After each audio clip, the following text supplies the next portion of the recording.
नमस्कार बच्चों, हमारा अध्याय है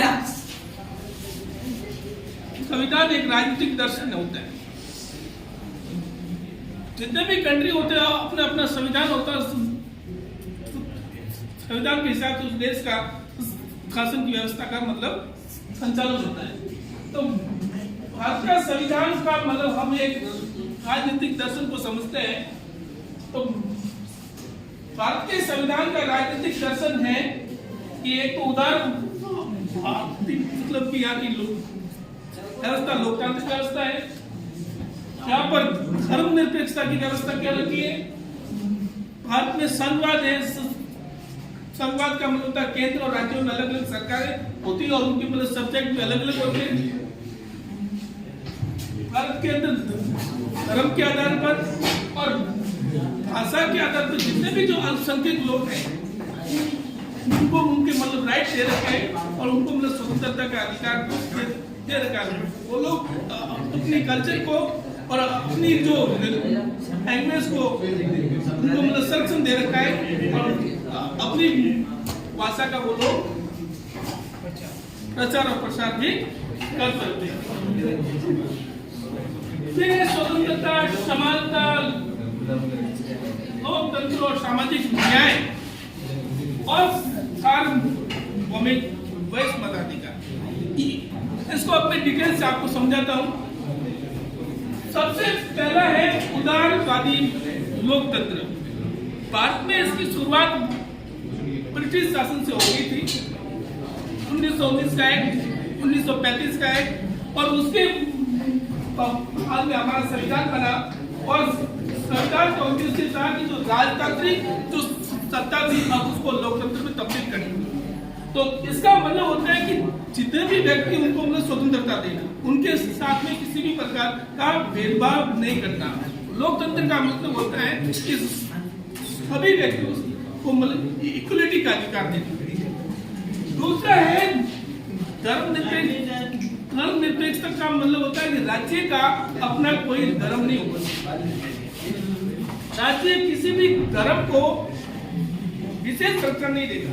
मतलब अगर धार्मिक आधार पर भेदभाव होता है तो राज्य उस धार्मिक मामले में इंटरफेयर कर सकता है।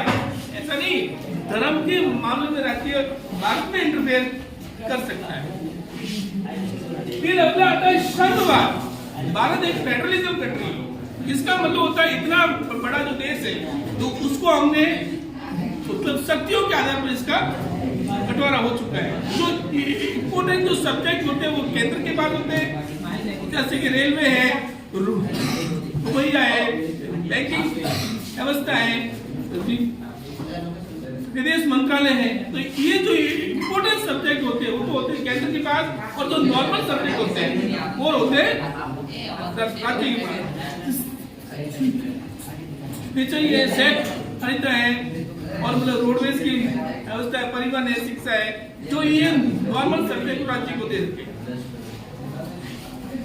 परंतु भारत में कुछ विशेष स्टेट का दर्जा है, जैसे कि जो भारत के पूर्वोत्तर राज्य जहाँ पर आदिवासी बेल्ट है, जहाँ से जो पिछड़े लोग हैं, जो जनजातियां हैं, जो ट्राइबल लोग हैं, उनके अंदर कोई दूसरे लोग प्रवेश न करें, उनको विशेष दर्जा दिया गया ताकि उनको भारत की विचारधारा से जोड़ा जा सके। कोई उनके अंदर अलगाववाद की भावना उत्पन्न नहीं हो। फिर अगला आता है धार्मिक स्वतंत्रता है और भाषाई अल्पसंख्यक का मतलब होता है जो भारत एक ऐसा कंट्री है जहाँ हिंदी के साथ साथ अन्य जो रीजनल लैंग्वेज है, जो क्षेत्रीय भाषा है, चाहे वो उर्दू हो, कोंकणी हो, चाहे तमिल हो, मलयालम हो, ये जितनी भी भाषा है उनको भी मतलब उसके विशेष संरक्षण की व्यवस्था कर रही है ताकि जो मतलब विचारों का आदान हो सके।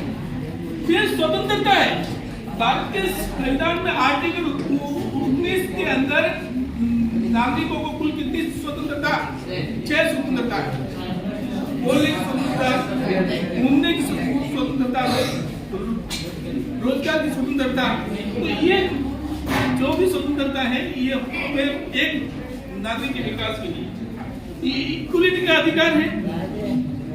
हमारे यहाँ पर लोकतंत्र है और हमारे यहाँ सामाजिक न्याय का मतलब होता है कि जो समाज के जो पिछड़े वर्ग के लोग हैं, जो स्त्रियां हैं, जो दलित है, वंचित है, शोषित है, उनके साथ में जो अत्याचार हो रहा है उसको दूर करना और उनको मतलब समाज की मुख्य धारा से जोड़ने के लिए उनके लिए विशेष कल्याण की व्यवस्था करना, वेलफेयर स्टेट बनाना, लोक कल्याण की व्यवस्था करना, ताकि समाज का जो दबा हुआ तबका है उसको भी ऊपर उठाया जा सके। और फिर है सार्वभौमिक वैश्य मताधिकार। सार्वभौमिक का मतलब होता है कि हमारे यहाँ एक व्यक्ति एक वोट, और उनका जो वोट की जो वैल्यूएशन होगी वो एकदम इक्वल होगी।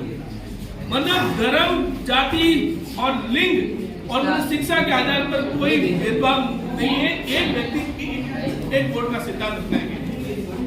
तो इसका मतलब होता है कि जो 18 वर्ष से ऊपर का नागरिक है वो भारत का जो सिटीजन है तो उसको अपनी सरकार चुनने का अधिकार है। और ये मतलब हमारे संविधान की जो प्रस्तावना का एक मोटा मोटा हिस्सा है, और इसी को हम बोलते हैं राजनीतिक दर्शन। Thank you.